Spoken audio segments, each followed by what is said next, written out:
ആലപ്പാട് എന്ന ഈ സംഘടനയുടെ സമരത്തിന് സേവ് ആലപ്പാട് എന്ന hashtag save Alappad stop mining എന്നീ ഹാഷ്ടാഗുകളിൽ സോഷ്യൽ മീഡിയയിൽ സജീവമാവുകയാണ് ആലപ്പാടിന്റെ ദുരിതം.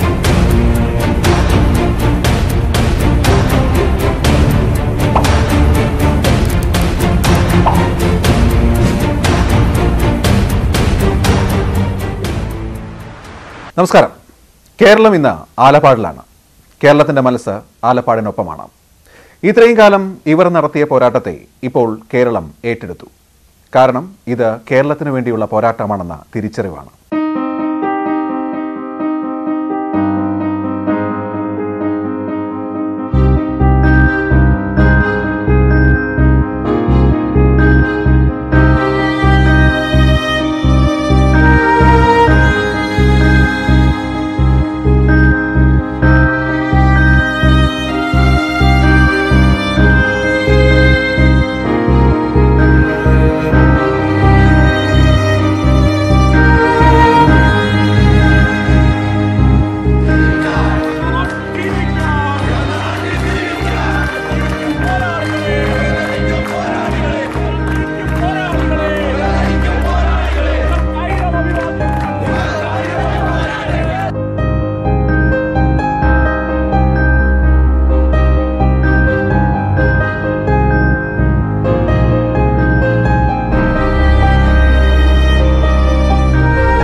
ചില സത്യങ്ങൾ അങ്ങനെയാണ്.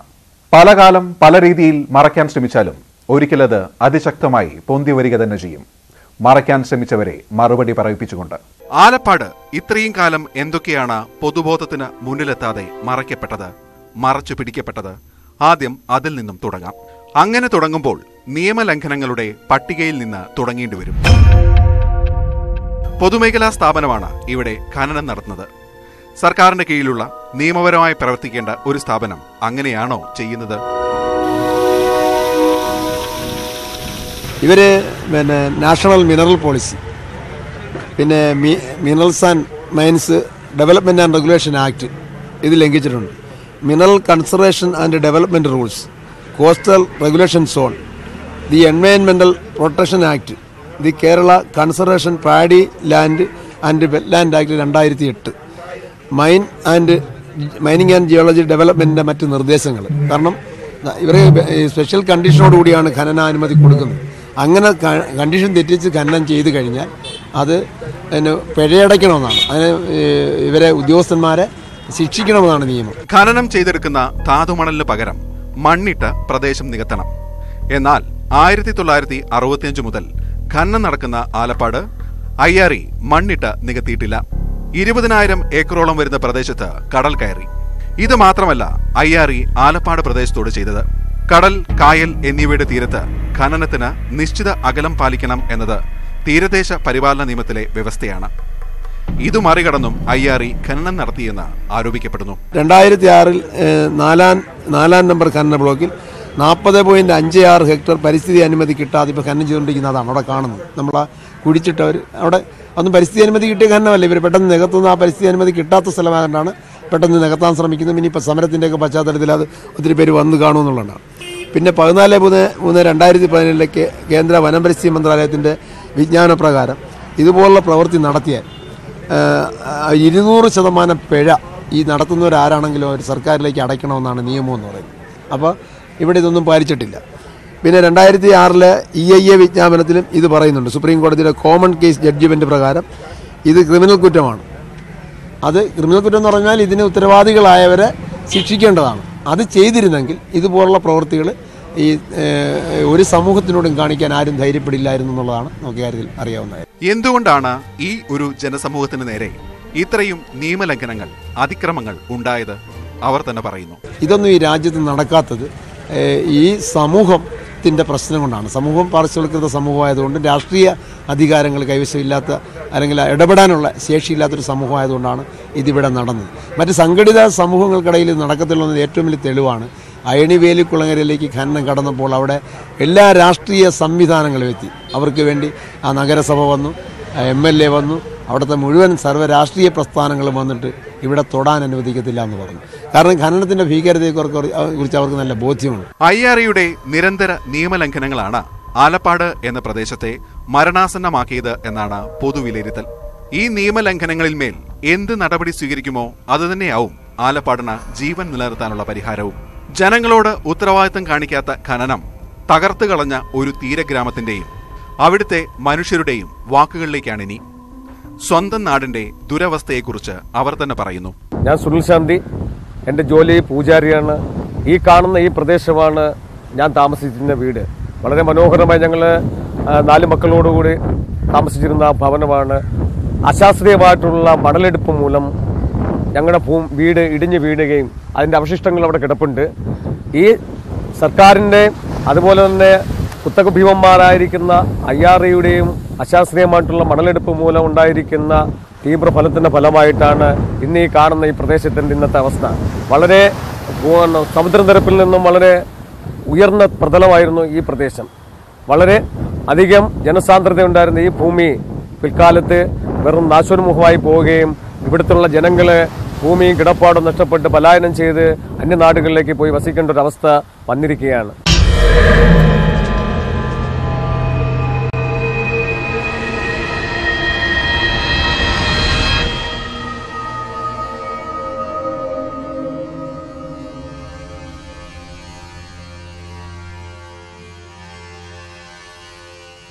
IRE ഒരു നിയമവും പാലിച്ചുകൊണ്ടല്ല ഖനനം നടത്തുന്നത്. കാരണം ഒരു നിയമവും ഇല്ലെങ്കിൽ പോലും ഈ തീരത്തുനിന്ന് മണലെടുത്ത് മാറ്റുക എന്ന് പറഞ്ഞാൽ വലിയ പരിസ്ഥിതി ആഘാതം ഉണ്ടാകും.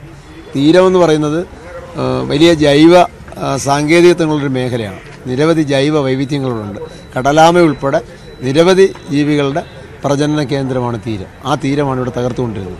ഈ ബീച്ച് എന്ന് പറഞ്ഞാൽ ഞങ്ങളുടെ മേഖലയാണ്. ഞങ്ങളുടെ തീരം ചേർന്നുള്ള മത്സ്യബന്ധന സംവിധാനങ്ങളെല്ലാം, പരമ്പരാഗത മത്സ്യബന്ധന സംവിധാനങ്ങളെല്ലാം നിലച്ചു പോയത് അതുകൊണ്ടാണ്.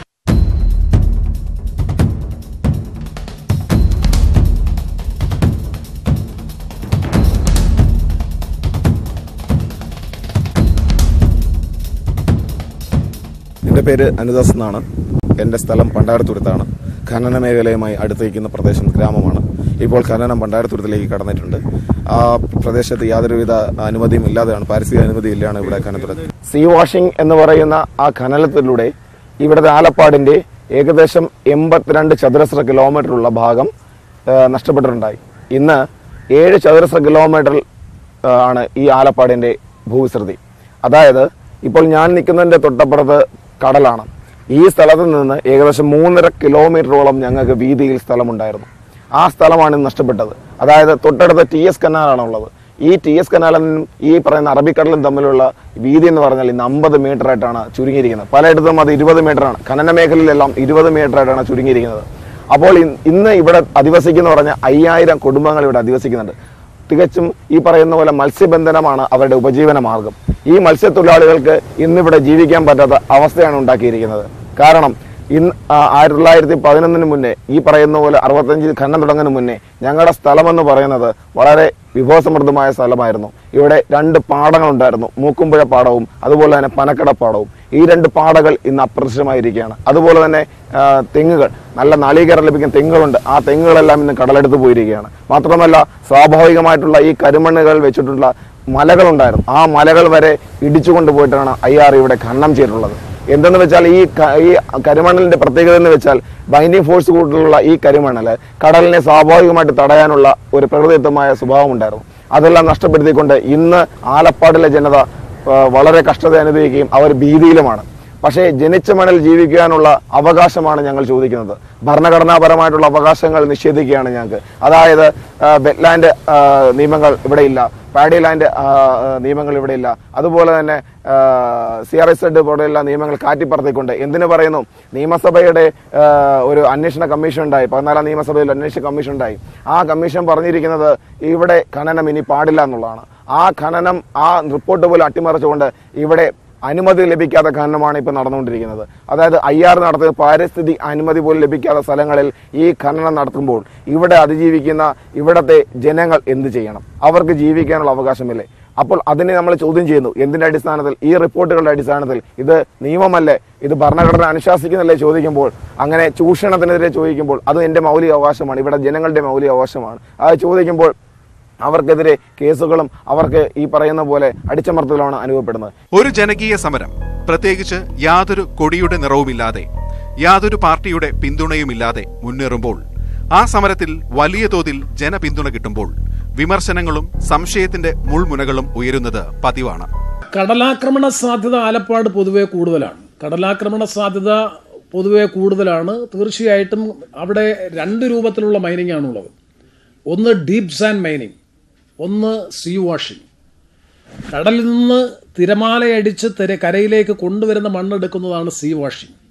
മറ്റൊന്ന് ആഴത്തിൽ ഖനനം ചെയ്ത് മണ്ണെടുത്തതിന് ശേഷം അവിടെ റെഡ് എർത്ത് ഇട്ട് ഫില്ല് ചെയ്ത് പഴയ നിലയിലേക്ക് പുനഃസ്ഥാപിക്കും.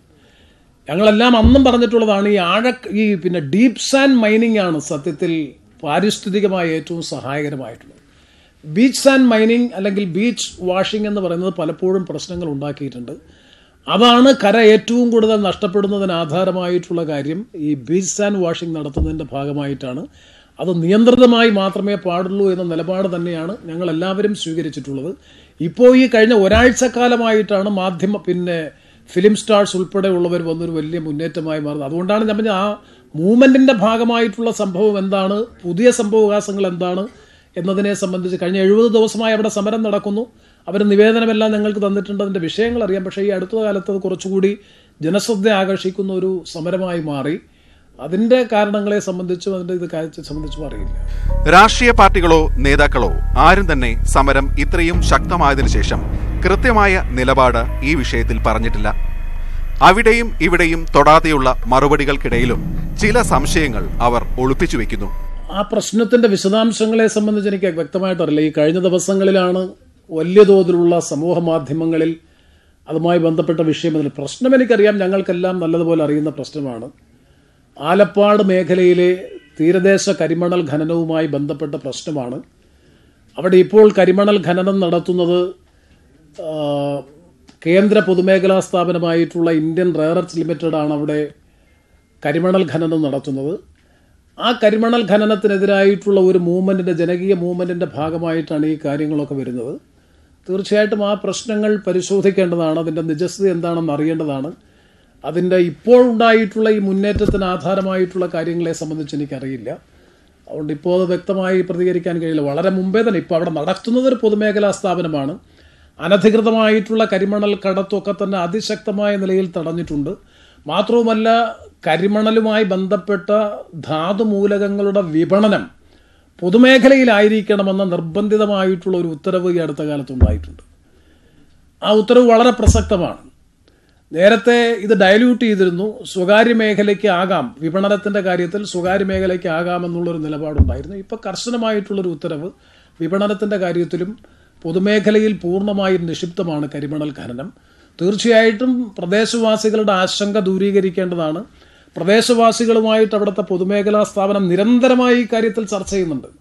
അവിടെ ഓരോ പാക്കേജും ഉണ്ടാകുമ്പോൾ, കരിമണൽ ഖനനവുമായി ബന്ധപ്പെട്ട പാക്കേജ് ഉണ്ടാകുമ്പോഴൊക്കെ അവിടെ പ്രധാനമായിട്ടും ഒരു പ്രത്യേക സമൂഹത്തിൻ്റെതാണ്, മത്സ്യത്തൊഴിലാളികളെ പ്രതിനിധീകരിക്കുന്ന ആ സമൂഹത്തിൻ്റെ പ്രതിനിധികളുമായി ചർച്ച ചെയ്തിട്ടാണ് ഓരോ എഗ്രിമെൻറ്റും പാക്കേജും ഉണ്ടാക്കുന്നത്. അപ്പോൾ ആ നിലയിൽ തൊഴിൽ ഉൾപ്പെടെയുള്ള ഒരുപാട് കാര്യങ്ങളുണ്ട്. പെട്ടെന്ന് ഇത്തരത്തിലൊരു വലിയ മുന്നേറ്റത്തിന് ആധാരമായിട്ടുള്ള കാര്യം എന്താണ് എന്നതിനെ സംബന്ധിച്ച് എനിക്ക് കൃത്യമായിട്ടറിയില്ല. അവിടുത്തെ പ്രശ്നങ്ങളെ സംബന്ധിച്ച് നല്ല ധാരണയുണ്ട്. എൻ്റെ നിയോജക മണ്ഡലമല്ല, കരുനാഗപ്പള്ളിയിലാണ്. തീർച്ചയായിട്ടും അവിടുത്തെ കരിമണൽ ഖനനവുമായി ബന്ധപ്പെട്ട് തീരപ്രദേശം നഷ്ടപ്പെട്ടിട്ടുണ്ട് എന്ന കാര്യത്തിലൊന്നും ഒരു സംശയവും വേണ്ട. അതുകൊണ്ട് തന്നെ ആ കാര്യത്തിൽ നിയന്ത്രിതമായ ഖനനം വേണം.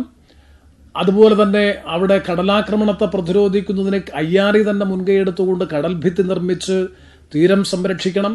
അവിടുത്തെ ആളുകൾക്ക് മെച്ചപ്പെട്ട പുനരധിവാസ പാക്കേജ് നൽകണം. ഈ ആവശ്യങ്ങളിലൊക്കെ എപ്പോഴും ജനങ്ങളോടൊപ്പം നിന്നിട്ടുള്ളവരാണ് അവിടെ പ്രവർത്തിക്കുന്ന എല്ലാ രാഷ്ട്രീയ പ്രസ്ഥാനങ്ങളും. ഒരു രാഷ്ട്രീയ പാർട്ടി എന്നല്ല, എല്ലാ ജനപ്രതിനിധികളും എല്ലാ രാഷ്ട്രീയ പ്രസ്ഥാനങ്ങളും ചേർന്നുകൊണ്ടാണ് ഈ പാക്കേജ് എല്ലാം രൂപീകരിച്ചിട്ടുള്ളത്. നേതാക്കളുടെ, ഭരിക്കുന്നവരുടെ സ്വകാര്യ മേഖല, പൊതുമേഖലാ പരാമർശങ്ങൾക്ക് ജനങ്ങൾ നൽകുന്ന മറുപടി ഇതാണ്.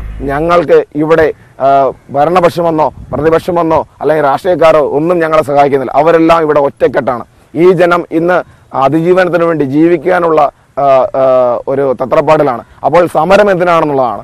ഈ സമരം ഈ കാര്യം എന്തെന്ന് വെച്ചാൽ ഇവിടെ ജീവിക്കാനുള്ള അവകാശത്തിനുള്ള പോരാട്ടത്തിൽ ഉൾപ്പെടെ ആരും ഞങ്ങളെ സഹായിക്കാനില്ല. അപ്പോൾ ഈ പറയുന്ന കേരള ജനത ഇത് ഏറ്റെടുക്കുകയും ഈ സമരം മരണം വരെ നടത്താനാണ് ഞങ്ങളുടെ ആഗ്രഹം. മാത്രവുമല്ല, ഞങ്ങളെ അനാവശ്യപരമായിട്ട് തീവ്രവാദികളെന്നും ഈ കരിമണ്ണ് കടത്തുന്ന ആൾക്കാരാണെന്നും ഒക്കെ പറയുന്നു. സോഷ്യൽ മീഡിയയിൽ പ്രത്യേകം ഞങ്ങൾ കാണുന്നുണ്ട്.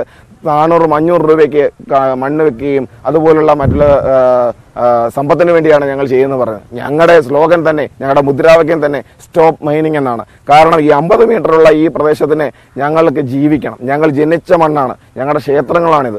ഈ ക്ഷേത്രങ്ങൾ സംരക്ഷിക്കാൻ വേണ്ടി ഞങ്ങൾ ഞങ്ങളുടെ പഴയ ബിൽഡിങ്ങുകൾ പൊളിച്ചുകൊണ്ടാണ് ഇവിടെ ഞങ്ങൾ ഈ പറയുന്ന പോലെ ഇതിന് സംരക്ഷണ ഭിത്തി കെട്ടിയിട്ടുള്ളത്. ഞങ്ങൾ ജനിച്ച മണ്ണിൽ നിന്ന് ഞങ്ങൾ എങ്ങനെയാണ് ഓടേണ്ടത്?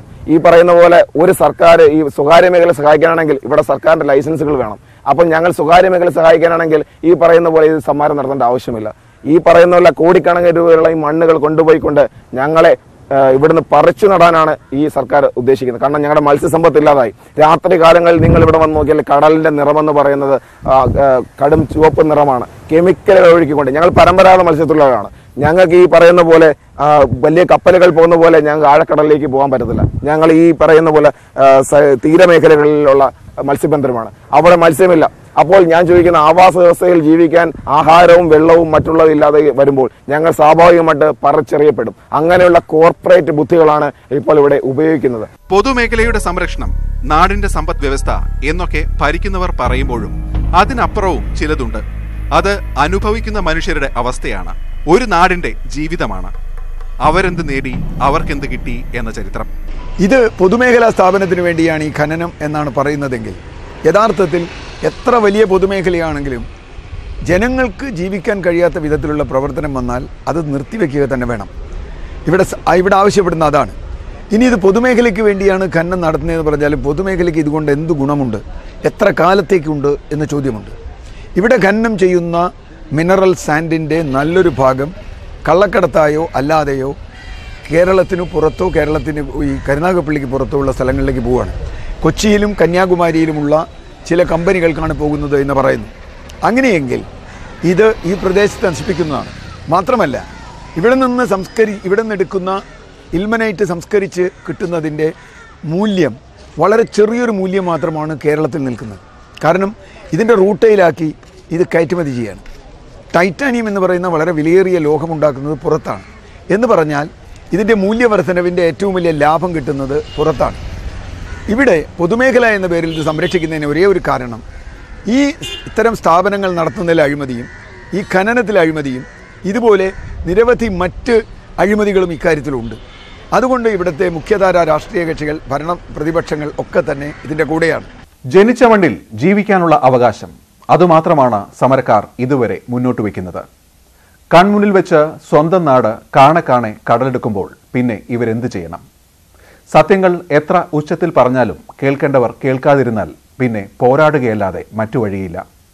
ആ പോരാട്ടമാണ് ഇന്ന് കേരളം ഏറ്റെടുക്കുന്നത്. ഈ സമരം മലയാളി ഏറ്റെടുക്കുമ്പോൾ പുലരുന്നത് ഒരു പുതിയ സമര ചരിത്രമാണ്. ജനങ്ങൾ തുടങ്ങിവെച്ച സമരം ജനങ്ങളിലൂടെ വളരുന്നു. അനുദിനം അവിടേക്ക് ഒഴുകിയെത്തുന്നവരുടെ എണ്ണം കൂടിക്കൊണ്ടേയിരിക്കുകയാണ്. അതിനൊരു കാരണവുമുണ്ട്. മുങ്ങിത്താഴുമ്പോൾ കൈപിടിച്ച് ഉയർത്താൻ വന്നവരോടുള്ള കടപ്പാട്, അവരെ ഒരൊഴുക്കിനും വിട്ടുകൊടുക്കില്ല എന്ന ബോധ്യം. കഴിഞ്ഞ പ്രളയകാലത്ത് നമ്മളെ സഹായിച്ച ഈ കടലിൻ്റെ മക്കൾക്ക് നമ്മൾ തിരിച്ച് ഒരു കൈത്താങ്ങ് കൊടുക്കുക എന്നുള്ളത് എല്ലാ പൗരൻ്റെയും ബോധമാണ്. അത് നമ്മൾ ചെയ്തിരിക്കണം. അപ്പോൾ ഇതിലേക്ക് കൂട്ടുചേർന്ന ഞങ്ങളുടെ പോലെയുള്ള നാട്ടുകലാകാരന്മാരും അതുപോലെ ഈ സമൂഹത്തിൽ ജീവിക്കുന്ന എല്ലാ നാനാതുറയിൽപ്പെട്ട എല്ലാവരും പങ്കുകൊള്ളണമെന്നാണ് ഞങ്ങളുടെ ഒരു അഭ്യർത്ഥന. ഇതൊരു ജനതയുടെ നിലനിൽപ്പിന് വേണ്ടിയിട്ടുള്ള സമരമാണ്. അതിൽ ഞങ്ങളെ കൊണ്ട് കഴിയുന്ന രീതിയിൽ പങ്കാളികളാണ്. ഈ സമരത്തിൽ എന്തുകൊണ്ടാണ് പിന്തുണ അർപ്പിക്കുന്നത്? കാരണം ഇന്ന് ആലപ്പാട് തന്നെ ഇല്ലാതായി കൊണ്ടിരിക്കുന്ന കലാപരമായ ഒരു പിന്തുണ നൽകുക അത് തീർച്ചയായിട്ടും ഇത് നമ്മളത് അതിൽ നിന്ന് മാറി നിൽക്കാൻ പറ്റില്ല. നമ്മളൊരു സമൂഹത്തിൽ ജീവിക്കുമ്പോൾ പല മേഖലയിലുള്ള ആൾക്കാരും കഷ്ടതകൾ അനുഭവിക്കുന്നുണ്ടെങ്കിൽ നമുക്കൊരു ആവശ്യം വന്നപ്പോൾ അവരുണ്ടായപ്പോൾ നമ്മൾ തിരിച്ച് ചെയ്യുക എന്നുള്ളത് മാനുഷികമായിട്ടൊരു മൂല്യമല്ലേ അത്. ആ മൂല്യങ്ങളെ കൈവിട്ട് പോകുമ്പോഴാണ് മനുഷ്യത്വം നശിക്കുന്നത്. അത്തരത്തിലുള്ള ഇതുകളിൽ കലാകാരന്മാരാണ് കൂടുതൽ ചേർന്ന് നിൽക്കാൻ യോഗ്യർ. അതുകൊണ്ട് കലാകാരന്മാരെ ഞങ്ങൾ ഇവിടേക്ക് ക്ഷണിക്കുകയാണ്. ആലപ്പാടിൻ്റെ മണ്ണിനോട് അവരെ കയ്യിലേക്ക് തിരിച്ചെത്തും വരെ നമ്മൾ സമരത്തിൽ ഐക്യദാർഢ്യം മറിക്കും.